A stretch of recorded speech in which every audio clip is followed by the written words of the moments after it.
because you have sent us the fabulous Pete Harckham. Fabulous, phenomenal Pete Harckham. It is very, very easy for me to be in New York State as the majority leader. You can't stop, we can't stop, because what's at stake is so clear. And the difference is between Pete Harckham, who is a genuine public servant,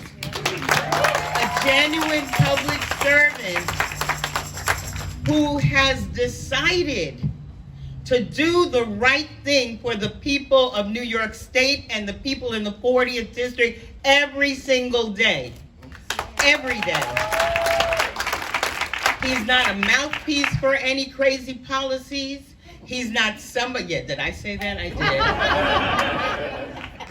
did. He's not representing somebody who is so disconnected from the rest of us that they could not even understand what a community that's impacted by Indian Point and its closure is representing, and how somebody like him will spend so much time fighting for working people and making sure that as we are safe in our environment, we're also stabilizing the tax base. We're also bringing money into our school district. We are people here who understand that state is big and that everyone has needs, and Pete represents those needs so well.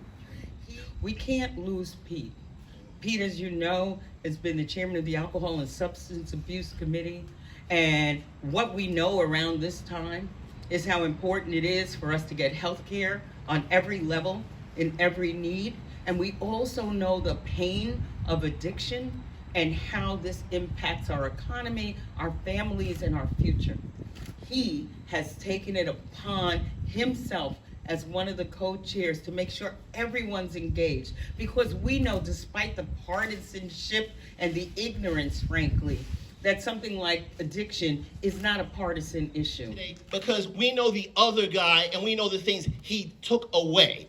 That's right, he took them away. There's no confusion about those things.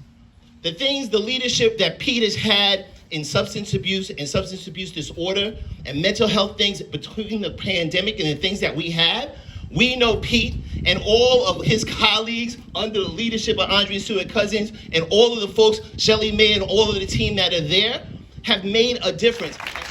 We know that Pete really wants to represent the people of the 40th District and isn't trying to do some sideshow kind of things to try to be a thorn in the side of the things that are happening. Pete is that kind of leader, and that's why we're all here.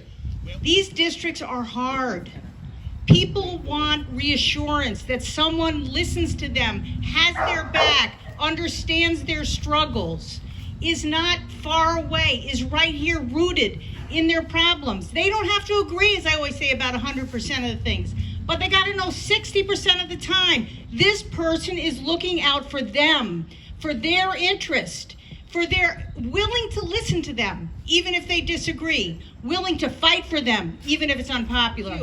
Pete Harckham speaks for the people who live here. He fights for them. He stands up for them. He disagrees with our colleagues on their behalf, and then he gets the best compromise he can to represent their interests.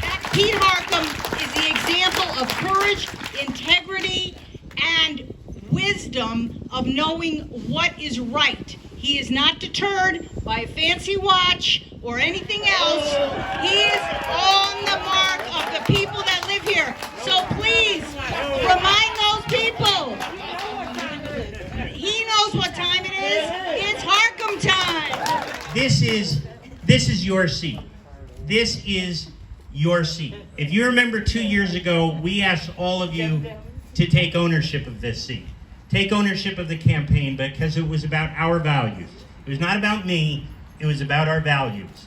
And every one of you stood up and you took control of this, of the race, and that's how we were the first Democrats in 100 some odd years to win this seat. So I'm excited to be running again. I'm really energized by all of you here and all of my friends here supporting Mayor Brian Pugh, who we didn't introduce before. Brian. So we've got 3 weeks to go before early voting, and I just asked everybody again, please take ownership of this. Phone calls, texts, lit drops, whatever you can do. Get your friends to help, because remember, this is not my seat. This is our seat. We're fighting for our values, Hudson Valley values, and we'll continue to fight for them every day.